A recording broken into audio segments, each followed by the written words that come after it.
Viewers. दर्शकों नमस्कार, मैं हूं श्रद्धा तिवारी और आप देख रहे हैं MNS न्यूज टीवी। तो स्वागत है आपका ब्रेक के बाद देश और प्रदेश की खबरों में। एक नजर आज की हेडलाइंस का। यमुनोत्री पैदल मार्ग पर हुआ भूस्खलन, 2 की मौत। खून बहाने वाले बख्शे नहीं जाएंगे, पीएम मोदी का पाकिस्तान को सख्त संदेश। यादव कथावाचक के अपमान पर भड़के अखिलेश। तो खबरें विस्तार से। यमुनोत्री पैदल मार्ग पर हुआ भूस्खलन, 2 की मौत। उत्तराखंड में यमुनोत्री मंदिर के पैदल रास्ते पर 9 कैची भैरव मंदिर के पास हुए भूस्खलन में लापता हो गए। 2 अन्य श्रद्धालुओं की तलाश के लिए मंगलवार सुबह राहत और बचाव कार्य फिर शुरू कर दिया गया है। आपदा प्रबंधन अधिकारियों ने यह जानकारी दी। अधिकारियों ने बताया है कि सोमवार शाम पहाड़ी से हुए भूस्खलन के कारण प्रभावित हुए 5 श्रद्धालुओं में से 2 के शत विशत शव रात में ही बरामद हो गए थे। मुंबई की रहने वाली एक अन्य श्रद्धालु को घायल अवस्था में बाहर निकाला गया था। 2 अन्य श्रद्धालु अब भी लापता बताए जा रहे हैं, जिनकी खोजबीन के लिए राज्य आपदा प्रतिवादन बल, राष्ट्रीय आपदा मोचन बल और पुलिस की संयुक्त टीम की ओर तलाशी एवं बचाव अभियान चलाया जा रहा है। शांति शांति।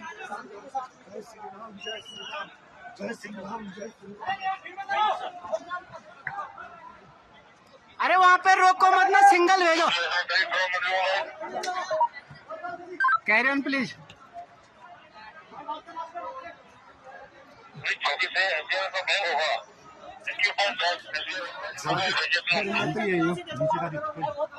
नीचे बच्चा जा रखा है। हाँ हाँ हाँ, आवाज आ रही थी कि क्या करें? कंडियाल नीचे चले। ये देखिए अभी आधा घंटे पहले यहाँ पर इसके नीचे भी कोई गया होगा। तो बढ़ते हैं अगली खबर की ओर।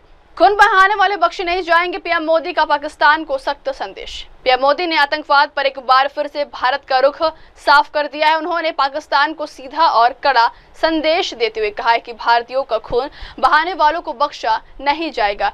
ऐसे आतंकवादियों के लिए कोई भी ठिकाना ना तो सेफ है और ना ही सुरक्षित होगा। पहलगाम की बैसरन घाटी में निर्दोष भारतीय पर्यटकों का नरसंहार करने के बाद पीएम मोदी ने स्पष्ट तौर पर कहा था कि इस हमले को अंजाम देने वाले और उन्हें संरक्षण देने वालों दोनों को मिट्टी में मिला दिया जाएगा। इसके बाद इंडियन आर्म्ड फोर्सेस ने ऑपरेशन सिंधु लॉन्च कर पाकिस्तान में मौजूद आतंकवादियों के शिविरों को तबाह कर दिया था। हमने पिछले 1 दशक में देश में इतनी बड़ी संख्या में नई IIT, IIM, एम्स जैसे संस्थान खोले हैं, जितने आजादी के बाद 60 वर्षों में नहीं खुले थे। इसके कारण आज उच्च शिक्षा में गरीब और वंचित युवाओं के लिए नए अवसर खुले हैं। बीते 10 साल में आदिवासी इलाकों में 400 से ज्यादा एकलव्य आवासीय स्कूल खोले गए हैं। जो जनजातीय समाज कई पीढ़ियों से शिक्षा से वंचित थे, उनके बच्चे अब आगे बढ़ रहे हैं। भाइयों बहनों, हमने शिक्षा को सीधे स्किल और अवसरों से जोड़ा है। स्किल इंडिया जैसे मिशन देश के युवाओं को आत्मनिर्भर बना रहे हैं। देश की औद्योगिक प्रगति, प्राइवेट सेक्टर में हो रहे बड़े रिफॉर्म्स, मुद्रा योजना, स्टैंड अप योजना, इन सबका भी सबसे बड़ा लाभ दलित, पिछड़ा और आदिवासी समाज को हो रहा है। साथियों, श्री नारायण गुरु एक सशक्त भारत चाहते थे। भारत के सशक्तिकरण के लिए हमें आर्थिक, सामाजिक और सैन्य हर पहलू में आगे रहना है। आज देश इसी रास्ते पर चल रहा है। भारत तेजी से दुनिया की तीसरे नंबर की इकोनॉमी बनने की तरफ बढ़ रहा है। हाल में दुनिया ने ये भी देखा है कि भारत का सामर्थ्य क्या है। ऑपरेशन सिंदूर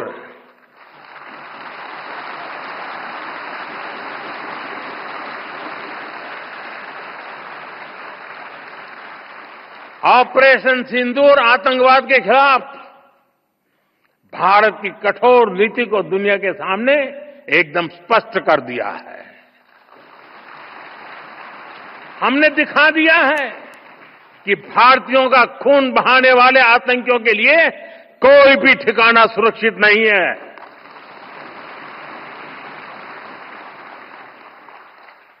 साथियों, आज का भारत देश हित में जो भी हो सकता है और जो भी सही है उसके हिसाब से कदम उठाता है। आज सैन्य जरूरतों के लिए भी भारत की विदेशों पर निर्भरता लगातार कम हो रही है। हम डिफेंस सेक्टर में आत्मनिर्भर हो रहे हैं और इसका प्रभाव हमने ऑपरेशन सिंदूर के दौरान भी देखा है। हमारी सेनाओं ने भारत में बने हथियारों से दुश्मन को 22 मिनट में 22 मिनट में घुटने टेकने के लिए मजबूर कर दिया। मुझे विश्वास है आने वाले समय में मेड इन इंडिया हथियारों का डंका पूरी दुनिया में बजेगा।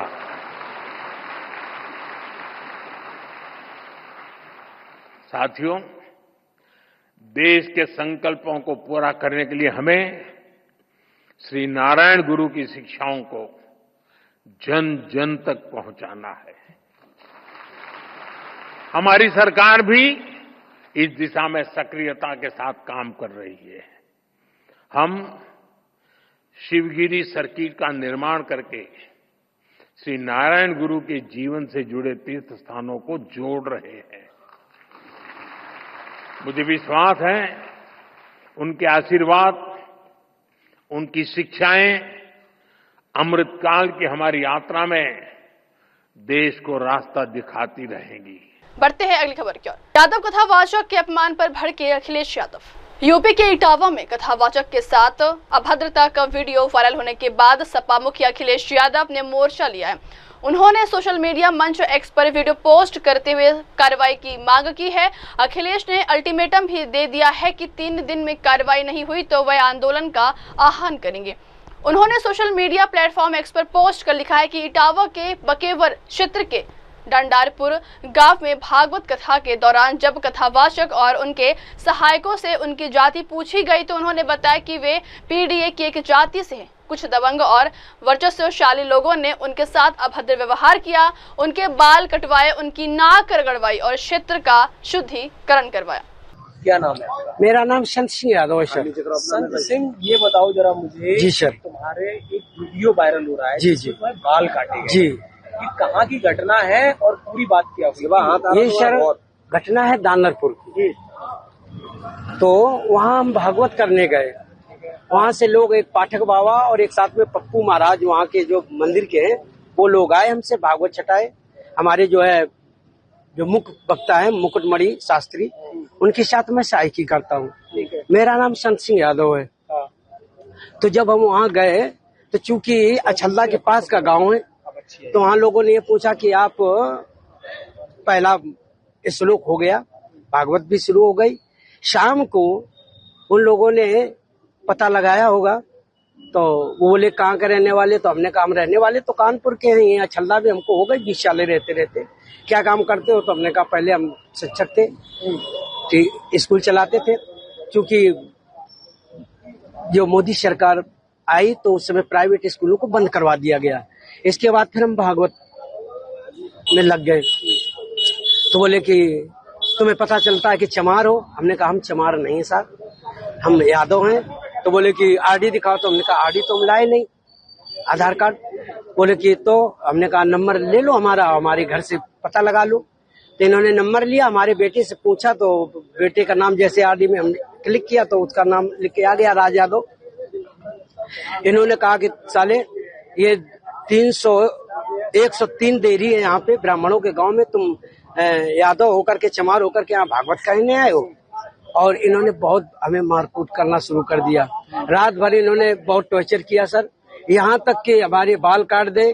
और जो परीक्षित बना था, परीक्षित की मैडम से इन्होंने मूत्र, बोले भाभी आप अपना मूत्र ले आओ, उसे मूत्र से हमारे ऊपर छिड़का इन्होंने।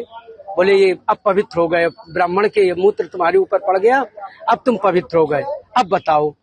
अच्छा, तो ये तुमसे पैर क्यों छुआए गए? पैर इसलिए छुआए गए कि तुम यहाँ पे संकल्प करवाया, तो आपने हमारी भाभी से, हमारी जो है ये ब्राह्मणी है, इससे आपने पैर छुआया। हमने कहा पैर हमने नहीं छुआया, हम तो वैसे भी पैर नहीं छुआते। हमने ये कहा कि ठीक है ठीक है ठीक है। तो बोले कि नहीं तुमने वो तो करवाया, संकल्प तो करवाया। तो हमने कहा संकल्प तो करवाना भाई, हमारा जो पाठन क्रिया में है वो हम करेंगे। तो ये बताओ, तुम आचार्य बन के गए थे? जी नहीं, आचार्य बन के, सहायक आचार्य। सहायक आचार्य। जी। कथावाचक कौन था? मुकुटमणि महाराज। मुकुटमणि, वो कौन बरादरी है? वो भी यादव है। वो भी यादव। जी। तो जिन लोगों ने आपको कथावाचक के लिए बुक किया था, जी, वो कौन बरादरी? वो ब्राह्मण है। वो ब्राह्मण। जी। तो ये कथा कब से होनी थी? ये तारीख 21 तारीख से सर। 21 तारीख। तो क्या तुमने ये नहीं कहा कि जब ये लोग हमको बुला के लाए हैं, इन्होंने बुक किया है, क्या उन्होंने जांच की पूछी? सब कुछ बताया हमने। तो बोले कि ये लेके आए, लेकिन तुम्हारी हिम्मत कैसे पड़ गई कि ब्राह्मणों के गांव में आए, ब्राह्मणों के गांव में तुम गद्दी पे बैठे हो और मतलब अहिर होकर के, और तुम्हें तो चमार लोग बता रहे हैं। तुमने कहा सर चमार हम नहीं है, हम यादव हैं। रुक जाओ भाई। अरे साहब आगे, साहब आगे, इसके बाद अभी बात करेंगे सर। कितने? क्या नाम है? मेरा नाम संत सिंह यादव है सर। संत सिंह, ये बताओ जरा मुझे। जी सर। तुम्हारे एक वीडियो वायरल हो रहा है। जी जी। बाल काटे जी। ये कहाँ की घटना है और पूरी बात क्या हुई? ये सर घटना है दानरपुर की। तो वहाँ हम भागवत करने गए, वहाँ से लोग, एक पाठक बाबा और एक साथ में पप्पू महाराज, वहाँ के जो मंदिर के हैं, वो लोग आए हमसे भागवत छटाए। हमारे जो है जो मुख्य वक्ता है मुकुटमणि शास्त्री, उनके साथ मैं सहायकी करता हूँ। मेरा नाम संत सिंह यादव है। तो जब हम वहाँ गए तो चूंकि अछल्ला के पास का गांव है, तो वहाँ लोगों ने ये पूछा कि आप, पहला श्लोक हो गया, भागवत भी शुरू हो गई। शाम को उन लोगों ने पता लगाया होगा, तो वो बोले कहाँ के रहने वाले? तो हमने कहा हम रहने वाले तो कानपुर के हैं, यहाँ छल्ला भी हमको हो गई 20 साल रहते रहते। क्या काम करते हो? तो हमने कहा पहले हम शिक्षक थे, स्कूल चलाते थे। क्योंकि जो मोदी सरकार आई तो उस समय प्राइवेट स्कूलों को बंद करवा दिया गया। इसके बाद फिर हम भागवत में लग गए। तो बोले कि तुम्हें पता चलता है कि चमार हो? हमने कहा हम चमार नहीं है साहब, हम यादव हैं। तो बोले कि आरडी दिखाओ। तो हमने कहा आरडी तो हम लाए नहीं, आधार कार्ड। बोले कि तो हमने कहा नंबर ले लो हमारा, हमारे घर से पता लगा लो। तो इन्होंने नंबर लिया, हमारे बेटे से पूछा, तो बेटे का नाम जैसे आरडी में हमने क्लिक किया तो उसका नाम लिख के आ गया, राज यादव। इन्होंने कहा कि साले ये 103 देरी है यहाँ पे ब्राह्मणों के गांव में, तुम यादव होकर के, चमार होकर के यहाँ भागवत कहने आए हो। और इन्होंने बहुत हमें मारकूट करना शुरू कर दिया। रात भर इन्होंने बहुत टॉर्चर किया सर, यहाँ तक कि हमारे बाल काट दे। और जो परीक्षित बना था, परीक्षित की मैडम से इन्होंने मूत्र, बोले भाभी आप अपना मूत्र ले आओ, उसे मूत्र से हमारे ऊपर छिड़का इन्होंने।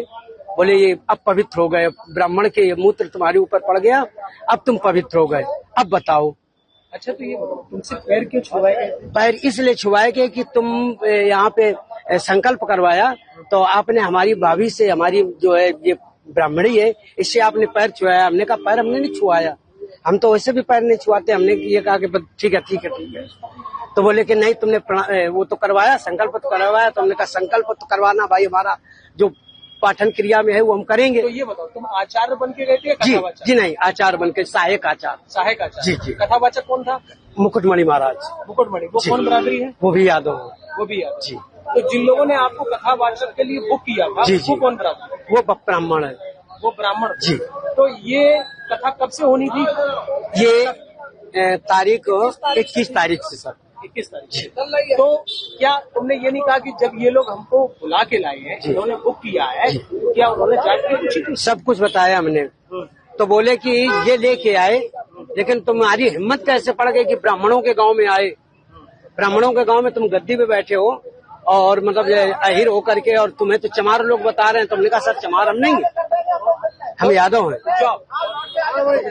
अरे साहब आ गए, साहब आ गए, इसके बाद अभी बात करेंगे सर। कितने बढ़ते हैं अगली खबर की ओर। कर्नाटक ऑडियो लीक विवाद में बोले विधायक BR पाटिल। कर्नाटक में ऑडियो लीक विवाद अब राजनीतिक मोड़ लेता जा रहा है। कांग्रेस विधायक BR पाटिल ने स्पष्ट कर दिया है कि वायरल ऑडियो में सुनी जा रही आवाज उन्हीं की है। BR पाटिल ने कहा है कि कल मुख्यमंत्री ने मुझे बैठक के लिए बुलाया था। मैं 25 जून की शाम को उनसे मिलूंगा। उन्होंने मुझसे पूछा कि मैं कहाँ हूँ और क्या मैं रायपुर आ रहा हूँ। उन्होंने मुझसे मिलने के लिए कहा, लेकिन उन्होंने मुझसे ऑडियो के बारे में कुछ नहीं पूछा। और हाँ, मैंने स्वीकार किया है कि यह मेरी ही आवाज थी। हाल ही में एक ऑडियो क्लिप सोशल मीडिया पर वायरल हुई थी, जिसमें BR पाटिल की कथित बातचीत सुनाई दी थी। इस पर राज्य में सत्तारूढ़ कांग्रेस सरकार ने जवाब देना पड़ा था।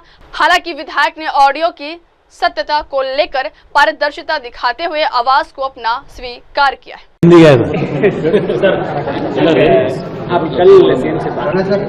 कल CM साहब मुझे फोन किए थे दोपहर में, तो मिलने के लिए बोले हैं। मैं 25 तारीख को शाम में उनसे मिलूंगा, बात करूंगा। क्या बातचीत क्या? बातचीत नहीं, कहाँ है, क्या कर रहे, कब आ रहे बेंगलोर, रायचूर आ रहा है क्या नहीं पूछे, फिर बाद में बोलो मिलो मेरे से। ठीक है, मैं मिलता हूँ। 25 तारीख को शाम में हम मिल रहे हैं। ऑडियो था उसका बारे में कुछ नहीं पूछा, कुछ नहीं। ऑडियो के बाद में भी आपके साथ और विधानसभा के सदस्य ठहरने वाले हैं, कोई सपोर्ट कर रहे हो? अभी बहुत लोग ठहरने वाले हैं। किस विचार में सर जरा बोले तो? नहीं, इसी जो मकानों का जो मामला है, इसी के बारे में। सर सरफराज खान साहब बोल रहे सर, ये जो भी आपने ऑडियो में वायरल हुआ है ये सब झूठे एलिगेशन है बोलते। मैं तो ऑन किया हूँ ना, मेरा ही आवाज है, मैंने बात किया हूँ। आज भी मैं बोल रहा हूँ, मैंने बात किया हूँ, मेरा आवाज ये है, इससे क्या ज्यादा चाहिए? सोशल मीडिया पे वायरल करना है गलत है बोलते बोल रहे सर। अब उनको भी हक है डिनाई करने का। बस आप ही को बुलाया गया है? हाँ, कृष्णा बैरेगौड़ा से बात किया है? नहीं, मेरा भी ये कहना है, जब Krishna Byregowda with all his commitment and concern to the people, जनता के बारे में जो दिलचस्पी है, जनता के बारे में सोचने वाले, तो मैं भी उसी रास्ते में बात किया हूँ। बैरेगौड़ा जो बात किए अपना इलाका डिपार्टमेंट का रेट लगाओ बोल के बोले, फिर ये इसके बारे में ये क्यों नहीं चर्चा हो रहा है पूरा देश में? मेरे बारे में क्यों चर्चा हो रहा है? बीजेपी और मंत्री, वो भी रेवेन्यू मिनिस्टर, खुद अपने डिपार्टमेंट के लोगों से बात करते समय गुस्सा किए। अल्पसंख्यक डिपार्टमेंट सामंती करोड़ रुपए आए, आपको पता ही नहीं? हाँ, देखिए, डेवलपमेंट तो होना ही है। मेरे पास में एक माइनॉरिटी मुरारजी देसाई स्कूल है, वस्ती स्कूल, वो बनाया। उसके लिए कंपाउंड के लिए मैंने पैसा पूछा था, पानी का इंतजाम करके दिया मैं, उसके लिए फिर पैसा आ गया। कंपाउंड के लिए आया? कंपाउंड भी उसमें है, फिर बिल्डिंग बनाने के लिए। ठीक है, आने दो, मुझे कोई इत्तला नहीं है, कोई सूचना नहीं है, इतना पैसा आपके क्षेत्र में दे रहे, तो काम भी शुरू हुआ। जो पता नहीं कॉन्ट्रैक्टर कौन है, हिम्मत कैसे, वो कॉन्ट्रैक्टर को हिम्मत कैसे आ गया, इसके पीछे कौन है? ये प्रोटोकॉल है, जिस क्षेत्र में चाहे अपोजिशन का हो चाहे रूलिंग का हो, उनके क्षेत्र में अब काम शुरू हो रहा है तो एमएलए जाके उसका गुदली पूजा करते हैं। ये रिवाज बहुत सालों से चल रहा है, कोई भी सरकार हो, लेकिन यहाँ मुझे बुलाया नहीं, मुझे बताया नहीं, काम शुरू कर दिए। ये सारे सवाल आप कल 25 सीएम को मिलेंगे? मिलन सब बहुत कुछ बोलना है। ऐसा नहीं लगता सर आपको बीजेपी को मुद्दा मिल गया है इस बात से? अब मैं क्या करूँ उसको? बढ़ते हैं अगली खबर की ओर। सीएम योगी आदित्यनाथ संकट मोचन मंदिर पहुंचे। यूपी के सीएम योगी आदित्यनाथ ने आज वाराणसी दौरे के दौरान संकट मोचन हनुमान मंदिर में पहुंचकर पूजा अर्चना की। सीएम योगी ने विधिवत रूप से पूजा कर प्रदेशवासियों की सुख शांति और समृद्धि की कामना की। संकट मोचन मंदिर वाराणसी के सबसे पवित्र और लोकप्रिय मंदिरों में से एक है, जिसे श्रद्धालु संकटों से मुक्ति दिलाने वाला माना जाता है। सीएम के मंदिर दौरे के दौरान सुरक्षा के पुख्ता इंतजाम किए गए थे।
बढ़ते हैं अगली खबर की ओर।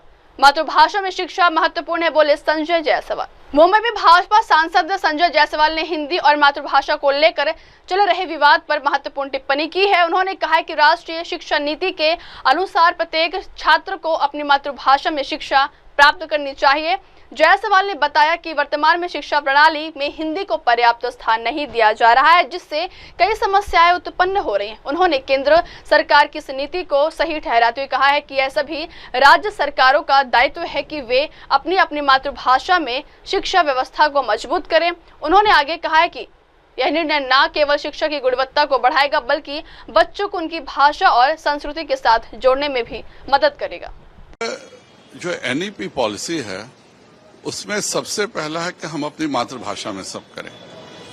विवाद वही हो रहा है जहां पर आज भी मेडिकल और इंजीनियरिंग की पढ़ाइयां अपनी मातृभाषा में नहीं शुरू हो सकी हैं। हम माननीय प्रधानमंत्री जी ने अनुरोध किया है तमिलनाडु सरकार से कि कृपया कर जब इस देश में मातृभाषा में सभी पढ़ाई करनी है तो कृपया कर तमिल में मेडिकल और इंजीनियरिंग की भी पढ़ाई करें। भारत सरकार का स्पष्ट मानना है कि कोई भी बच्चा अपनी मातृभाषा में सबसे अच्छे से चीजें जान सकता है, सीख सकता है, और इसलिए जैसे उत्तर भारत में जिन प्रदेशों की मातृभाषा हिंदी है वहां पर आज इंजीनियरिंग और मेडिकल की पढ़ाई भी हम हिंदी में प्रयास कर रहे हैं। तो वैसे ही जिस प्रदेश की जो मातृभाषा है वहां उस भाषा में हायर एजुकेशन की पढ़ाई होने से बच्चों में लर्निंग की क्षमता भी बढ़ेगी और बहुत लाभ होगा। मैं खुद मेडिकल कॉलेज का स्टूडेंट रहा हूं और उस समय CPMT एग्जाम होता था जो आज नीट होता है, हिंदी इंग्लिश दोनों में होता था। जब हम मेडिकल कॉलेज में पहुंचते थे तो जो मेरे हिंदी मीडियम के साथी थे उनको बहुत सारी दिक्कतें मेडिकल कॉलेज में जाके होती थी क्योंकि वो इंग्लिश पढ़े नहीं थे। आज यह माननीय मोदी जी का निर्णय है कि हर प्रदेश में हायर एजुकेशन भी अपनी मातृभाषा में हो, बहुत ही अच्छा निर्णय है और हर सरकार। बढ़ते हैं अगली खबर की ओर। डी राजा ने बिहार चुनाव को लेकर बड़ा बयान दिया। भारतीय कम्युनिस्ट पार्टी के महासचिव डी राजा ने आगामी बिहार विधानसभा चुनाव को लेकर अपनी रणनीति स्पष्ट की है। डी राजा ने कहा है कि भाजपा और मुख्यमंत्री नीतीश कुमार के गठबंधन को आगामी चुनाव में पराजित किया जाएगा। उन्होंने भरोसा जताया कि वामपंथी दल और अन्य धर्मनिरपेक्ष लोकतांत्रिक पार्टियां मिलकर इस लक्ष्य को हासिल कर सकती हैं।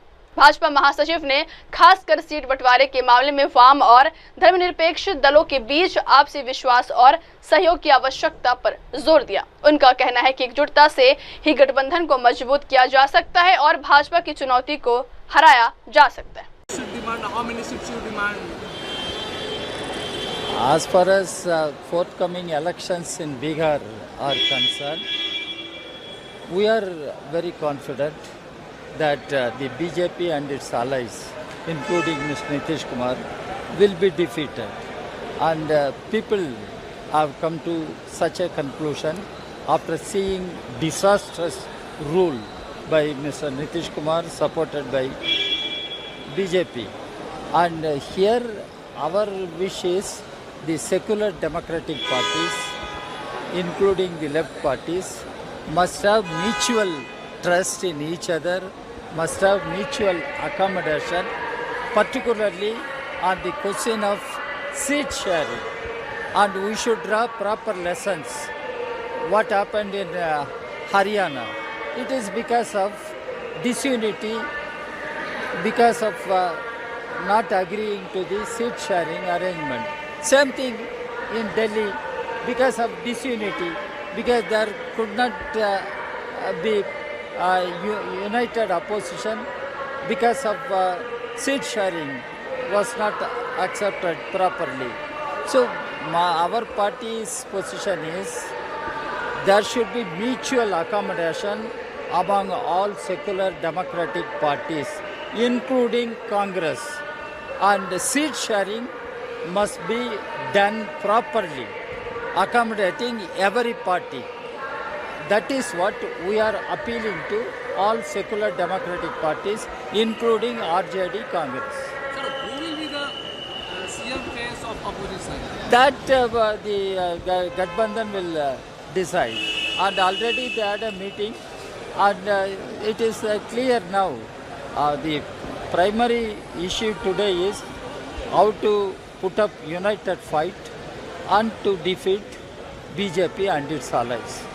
Once it happens, the question of leadership is not a big issue. Already Gathbandhan is discussing. Will Tejasvi Yadav become opposition? Will Tejasvi Yadav become opposition? Will Tejasvi Yadav become opposition face of CM? Tejashwi Yadav मुख्यमंत्री का चेहरा होंगे बिहार के। He is also one of the contenders. What is the problem? He is already leader of the opposition. So our concern today at this point of time is to fight unitedly to defeat BJP and its allies, to defeat Mr. Nitish Kumar. Our party has already given the slogan Badlo Sarkar, Bachao Bihar. And under this slogan, we want all secular democratic parties to come together and have mutual trust and mutual accommodation. At the time of seat sharing, everything should go smoothly, accommodating each other. बढ़ते हैं अगली खबर की ओर। मंत्री प्रवेश वर्मा ने किया गड्ढा भरने का काम का निरीक्षण। दिल्ली में सड़कों की हालात सुधारने को लेकर दिल्ली सरकार एक्शन मोड में है। लोक निर्माण मंत्री प्रवेश वर्मा ने CR पार्क इलाके में गड्ढों को भरने का काम मौके पर जाकर निरीक्षण किया है। उन्होंने अधिकारियों को निर्देश दिया कि मानसून से पहले जितने भी गड्ढे हैं उन्हें जल्द से जल्द भर दिया जाए ताकि लोगों को असुविधा न हो। मंत्री ने बताया है कि दिल्ली सरकार ने एक दिन में 3400 गड्ढे भरने का लक्ष्य तय किया है, जो राजधानी की सड़कों को सुरक्षित और बेहतर बनाने की दिशा में बड़ा कदम है। निरीक्षण के दौरान मंत्री ने गुणवत्ता और समय सीमा को लेकर भी अधिकारियों से फीडबैक लिया। उन्होंने कहा है कि काम में कोई ढिलाई बर्दाश्त नहीं की जाएगी।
बढ़ते हैं अगली खबर की ओर। यूपी सरकार में बड़ी संख्या में ओबीसी मंत्री बोले जगदम्बिका पाल। दिल्ली में समाजवादी पार्टी प्रमुख अखिलेश यादव के भेदभाव संबंधी बयान के जवाब में भाजपा सांसद जगदम्बिका पाल ने कहा है कि उत्तर प्रदेश में कोई भेदभाव नहीं है। उन्होंने बताया है कि यूपी सरकार में बड़ी संख्या में ओबीसी मंत्री हैं और प्रधानमंत्री नरेंद्र मोदी ने बाबा साहब भीमराव अंबेडकर के सम्मान में पंच तीर्थ भी बनाए। पाल ने कहा है कि 2014 के बाद पीएम मोदी ने पिछड़े वर्ग, गरीबों और दलितों को मुख्य धारा में लाने का काम किया, जिससे समाज के विभिन्न वर्गों को बराबरी का स्थान मिला है। उत्तर प्रदेश में कहीं भेदभाव नहीं, जनता को गुमराह करना चाहते हैं।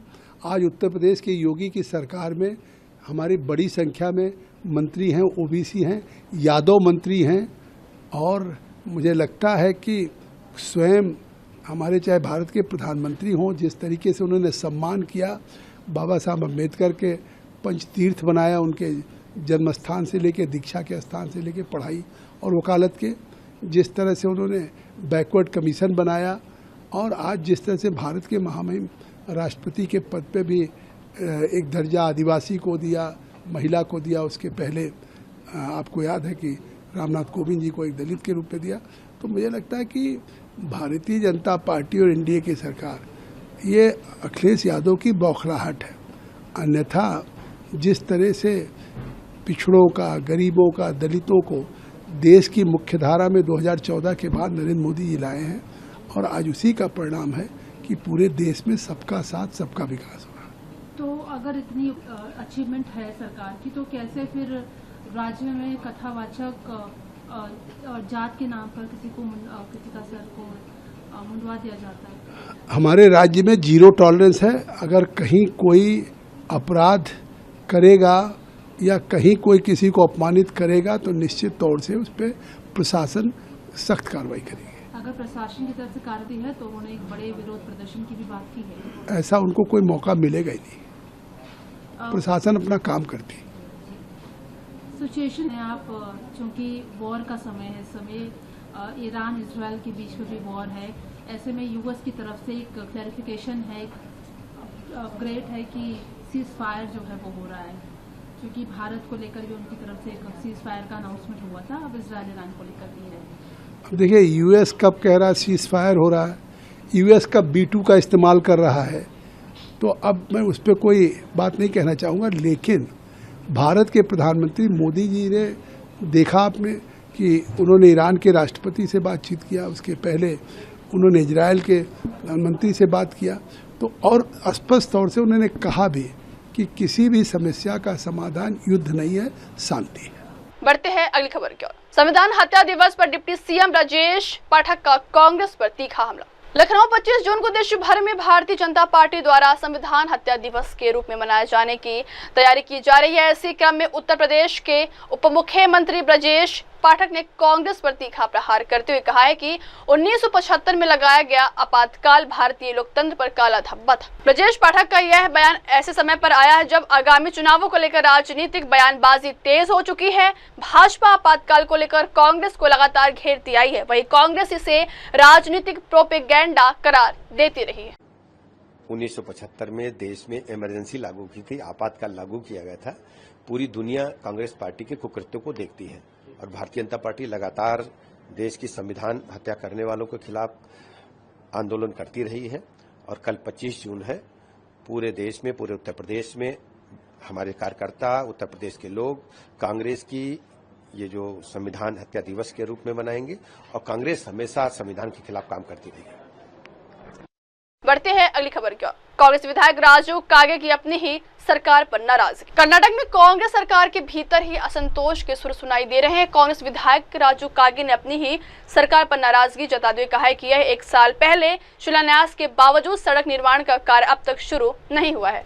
राजू कागे ने कहा है कि मैं किसी पर आरोप नहीं लगा रहा हूं, लेकिन 1 साल पहले मैंने एक गांव में बनने वाली सड़क का शिलान्यास किया था। जब ठेकेदार से पूछा तो उसने बताया कि अब तक काम शुरू नहीं हुआ है। उन्होंने बताया कि मुख्यमंत्री ने 25 करोड़ रुपए का फंड जारी किया था, लेकिन इसके बावजूद काम आगे नहीं बढ़ा। तो भैया, मैं कल जो बात किया हूँ, किसके ऊपर मेरा ब्लेम नहीं है। मैं खुद उधर एक विलेज में गया था। वो विलेज में 1 वर्ष के पहले मैंने एक रोड का पूजा किया था। अभी भी उधर एक रोड को पूजा करने गया था मैं कल, लेकिन वो 1 वर्ष के पीछे जो काम किया था उसका क्यों नहीं काम हुआ। कोई इंजीनियर को पूछे तो कॉन्ट्रैक्टर को मैं फोन पर बातचीत किया उनके साथ, लेकिन अभी चालू करता हूँ, सुबह चालू करता हूँ। सर को बोले क्यों, मैं पूजा कर को 1 ईयर हुआ है ना, अभी तक क्यों नहीं किया तुमने।